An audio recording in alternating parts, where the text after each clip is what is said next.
I created a fresh Ultimate Iron Man and then locked my progression to two random little containers in the player-owned house, the wardrobe and the armor case. I've separated the items within into 5 tiers, and starting from tier 1 will be randomly generating the next set of items I have to collect. The way I progress my account will be dramatically influenced by what items I roll next, and there's a lot of strange stuff in there. Armor from every raid, absurd skilling grinds, 12 sets of graceful, and a horrible amount of time spent in PvP minigames await me. This is Costume Roulette. Welcome to episode 2. At the end of our previous episode, we rolled the Robes of Ruin, at which point I immediately started going on about how it was the quote-unquote hardest part of Tier 1. A statement that will not age well. Regardless, what makes it so tough? Well, to put it simply, obtaining the Robes of Ruin is as straightforward as standing in a particular spot in the Lumberage Swamp with certain items in your inventory and digging. The catch is that it's 28 specific items, a full inventory, and while some of them are pretty straightforward to get, a good few will require some time, effort, and levels. Let's have a look at what we're working with here. These are the 28 items required to get the Robes of Ruin. Right off the bat, you'll notice that a good chunk of these are super easy to get. Either buy them from a shop or just pick them up off the ground. That's most of the items off the list immediately.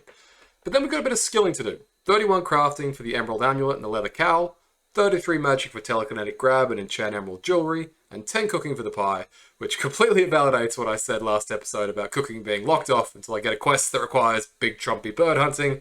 Whoops. After the basic skilling requirements, we've just got the 2 tiaras to get, which will probably be straightforward, right? Well, let's get to it. So right now we've got a bit of training we need to do. We need to get our cooking up to 10, we need to get our crafting up, and we also need to get our magic up, and being here in the Cowpens and Lumberage kind of knocks off all those at once. Moo, I really do agree.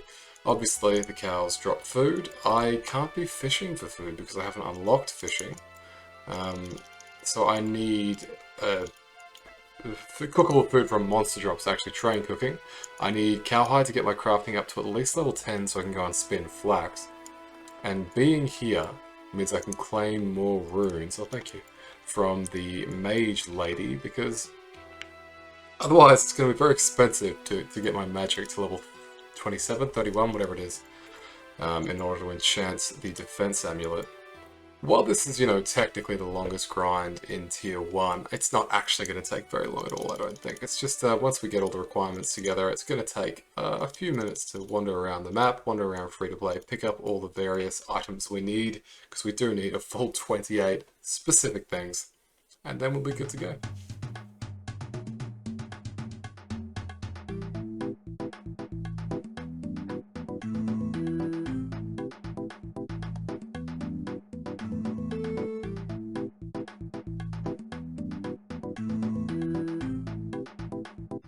Okay, so the final obstacle, the final real obstacle to us getting the Robes of Ruin.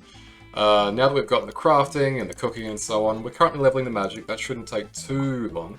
The final real obstacle is that we need a fire talisman, and those actually aren't super easy to get. At least for my combat level, there are fire mages south of Valador that drop it at 1 in 20. But they have a decent chunk of health, they can hit 6s, and they cast magic, and I really don't have the stats, the gear, the prayer to handle that right now. So right now, while we train magic, I've decided that it would make sense. Okay, the skeleton's beating the crap out of me. If we went for something a little easier that actually I could safe spot while training magic on, and these skeletons actually do qualify. Speaking of safe spotting, I'm doing an absolutely rubbish job at it. Is there anywhere better I can hide? They've got a 1 in 64 chance of dropping the talisman, unfortunately, which is not great. But I'm really hoping that while we level our magic up, the level for telekinetic grab, because we need telekinetic grab for a gold bar, so that we can make the amulets, that we get the 1 out of 64 fire talisman, because it'll make our life so much easier. Fun fact about the skeleton drop tables, though, is that there's a bunch of skeletons, and it's specifically the ones that don't have any weapons on them that have access to the fire talisman. Skeletons that are wielding weapons apparently have a different drop table, which is interesting. So yeah, pray for me, thank you. Okay, we've killed 7 skeletons in a row, and they haven't actually dropped anything. It occurs to me I should be burying these bones. They haven't dropped a single item, which is not ideal. I must be doing something wrong. These must be the wrong skeletons. The wiki is not being particularly clear on this matter, but there are more skeletons further in, level 22 ones, that aren't wielding weapons. That these guys might be a safer bet. We'll give that a crack.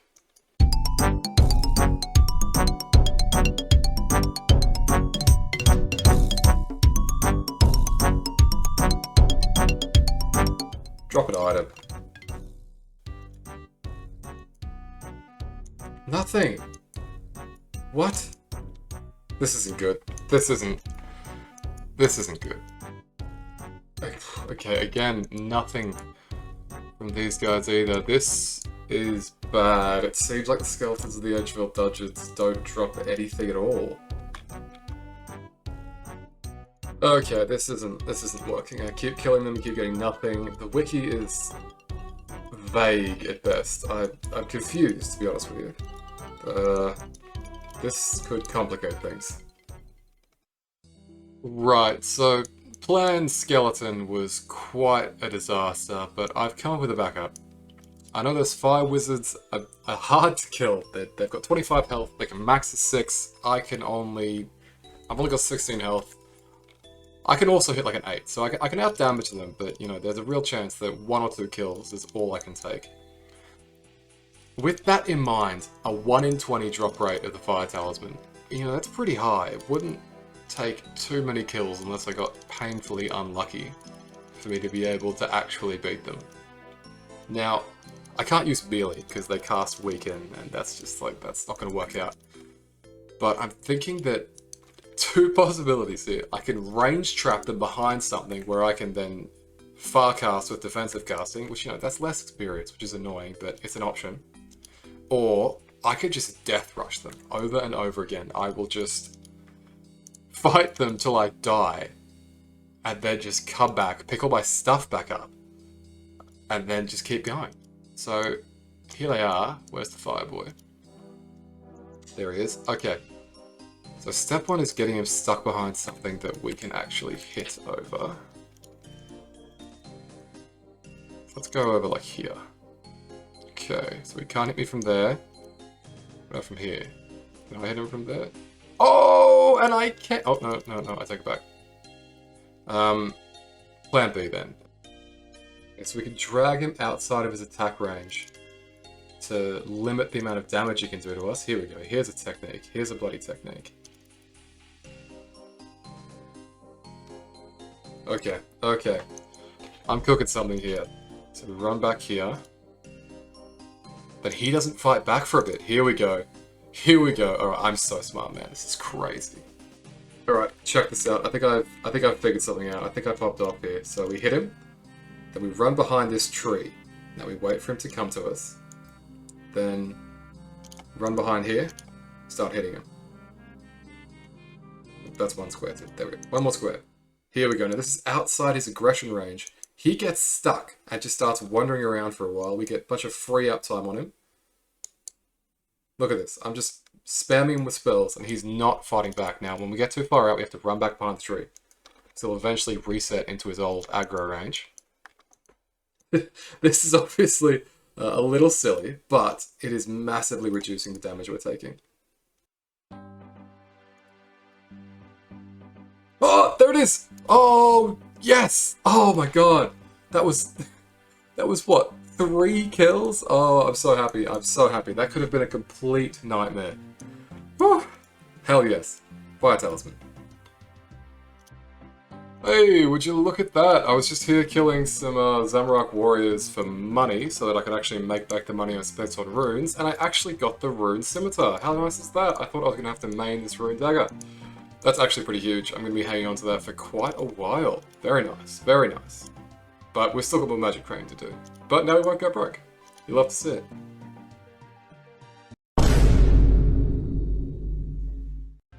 So here's an interesting little tip for you. I need some lore runes in order to be able to telegraph some gold bars so I can make the defense amulet. Anku on free-to-play worlds have a 1 in 5 drop chance of lore runes, but Anku on members worlds, due to the other stuff in their drop table, only have a 1 in 25 chance of dropping them. So, since all I need is a few lore runes, and I may as well stock up on them while I'm here, because teleporting is great, I've hopped to a free-to-play world, where I should be getting significantly more lore runes than I would if I was playing on a members world. Like, what a weird little bit of trivia.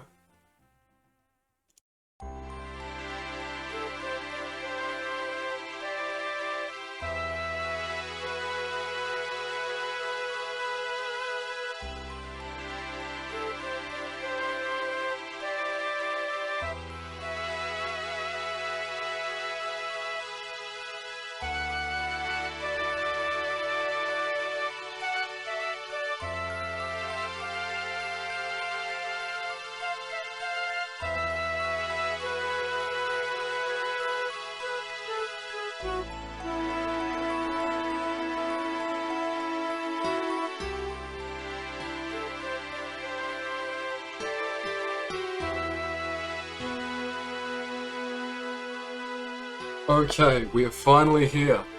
I'm pretty confident these are the correct 28 items. I gotta be honest, this took a lot longer than I expected it to. I mean, I got a lot of levels in the process, which is, you know, great. Made a lot of money, got a rune simi. My stuff is sitting over here because I can't fit it in my inventory right now, so let's not mess around. If I did this correctly, when I dig, I should get a message in my chat box. Come on, let's do it. Yes! Ba-ba-ba-da. Okay, this is just something, I don't even know what this is. Give me my stuff back. Alright, at long last, we just have to go to Varrock, and then we'll be done. I can drop all this crap. Okay, here we are. This is where the magic happens. Let's have a look. Now I need to input a long list of emotes. That's what the weird little hint was telling us to do. Let's see if I actually get it correct. Then one more. Hey! And now we're inside the bank, which is honestly really, really cool. But more importantly, search. Cloak of Ruin, Socks of Ruin, Gloves of Ruin, Robe of Ruin, Hood of Ruin, and the Robe Top of Ruin. Very, very cool. Very cool armor set.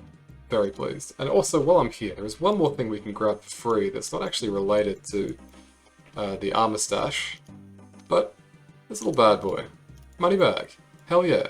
Awesome. You can take one coin at a time from it, which I think ends up being about 6k an hour. Not great. We'll take this ruby ring while we're here.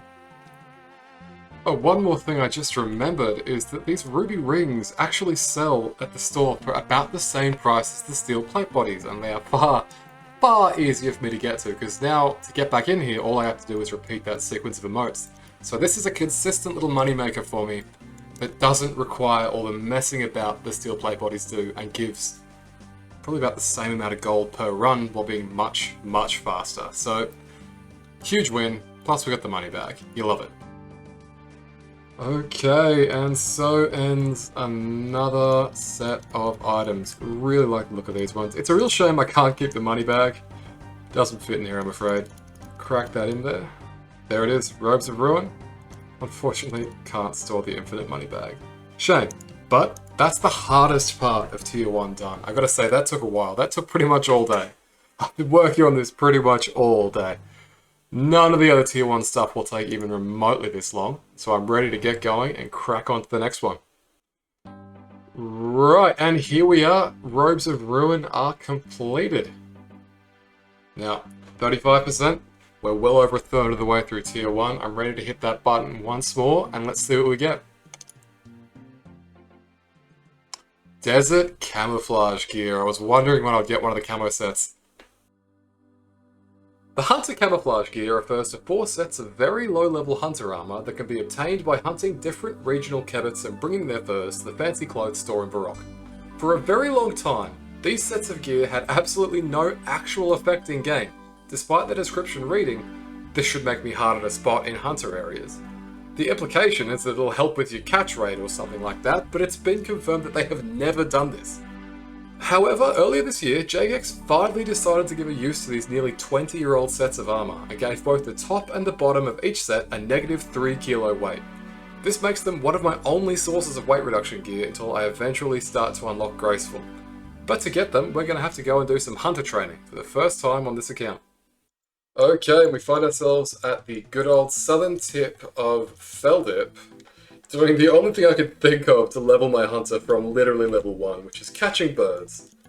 Not exactly my favourite hunter activity. Frankly, I'm not in love with hunter in general. It's probably my least favourite skill. At least until they release Hunter Rumors. I think Hunter Rumors are dope. But, well, now we see a great expression for why it's my least favourite skill. I just have to stand here and wait for something to happen. Come on. And of course the trap broke. That's great. Unfortunately, however, I'm pretty sure we're going to be doing birds all the way to level 13, because I just don't know of a different way to level my hunter at a low level. Like, I can't do butterflies. Tracking, I don't want to do that. I think that's awful. It's even worse than birds. That's why hunter sucks, man. All the options suck until you get to, like, chins or Herbie or, I don't know, salamanders at least. Can the birds please come near the trap? Oh my god. So obviously we can't do the good old-fashioned museum mini-quest in Varrock that gets you level 9 hunter, because it also gets you to level 9 slayer.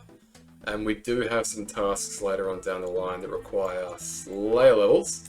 This is going to expire before it even catches anything. Oh my goodness. Yep, here we go, this is it. Okay. Oh. Oh, at long last we've got one, finally. Okay, at least you only need 3 to level up. That's good at least. That's reasonable enough. But how many do I need in total? Probably quite a lot. Who is this bloke? Are you taking the piss right now?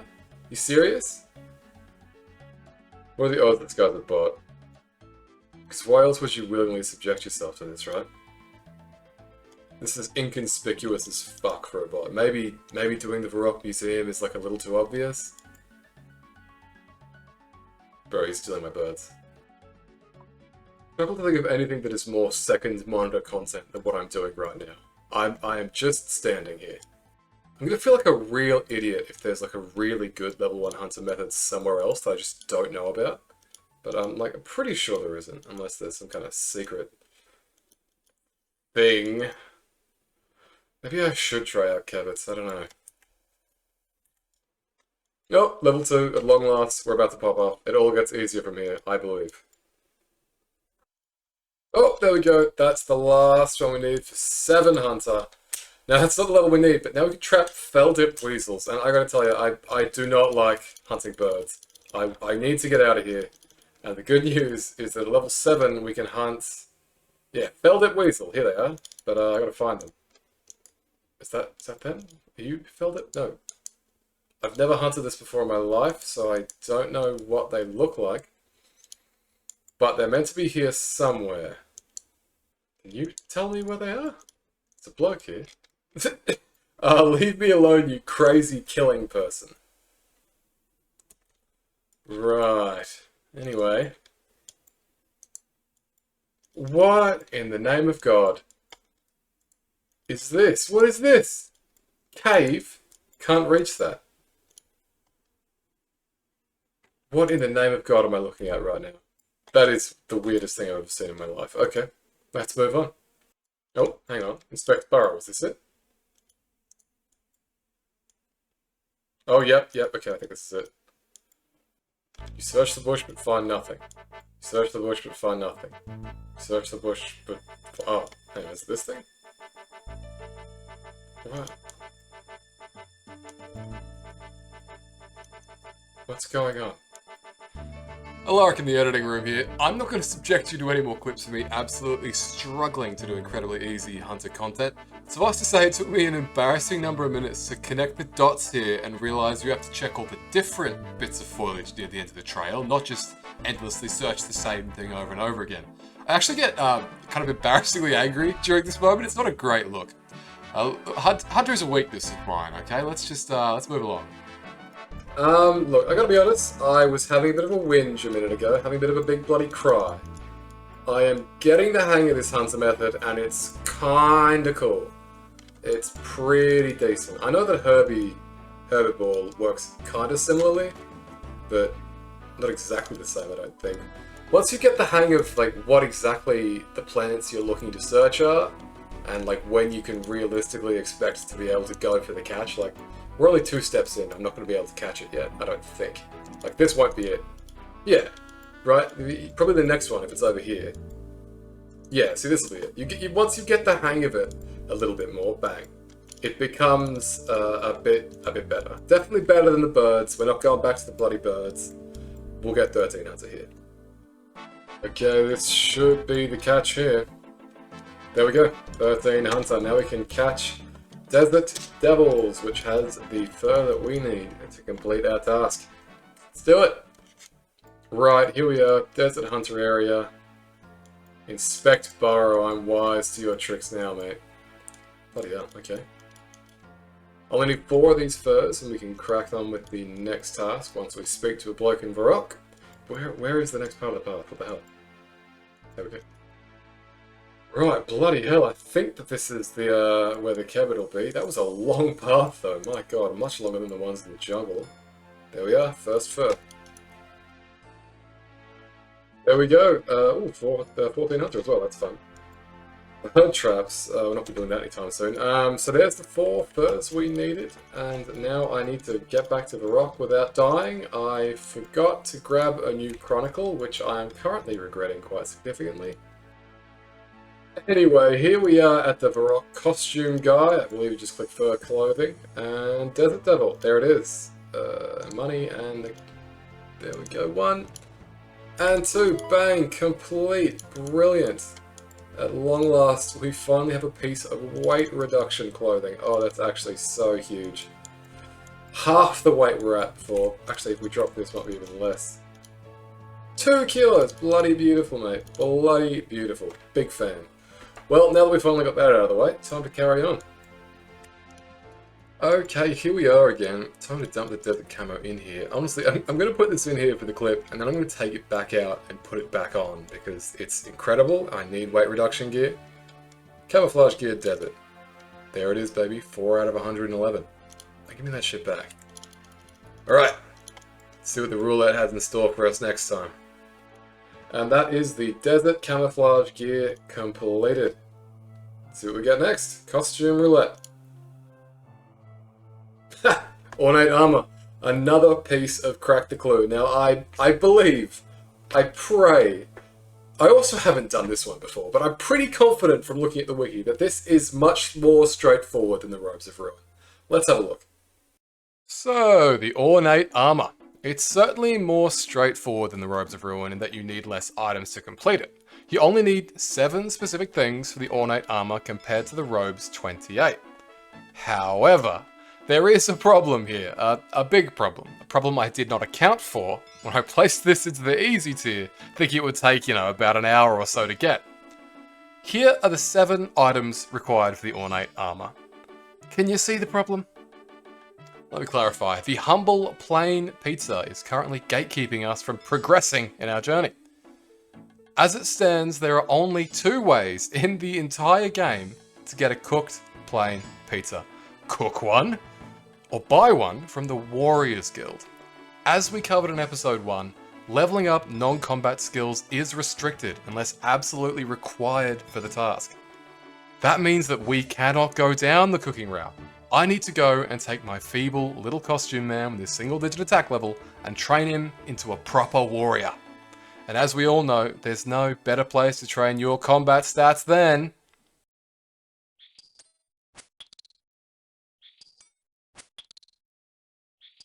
I'm killing sand crabs.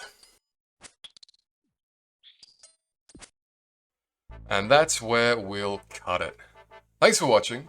I was a little bit blown away with the amount of support on the first video. I was expecting about, 20 views and maybe 1 comment calling me an idiot. So to get 1,500 views and a bunch of really kind comments was actually really awesome. So thanks for that. But let me level you for a second here, alright? I'm sick of being in Tier 1. The fun stuff starts in Tier 2. That's why in the next episode, we're going to be making more progress than we ever have towards getting there. Join me next time for even more yapping. See you later.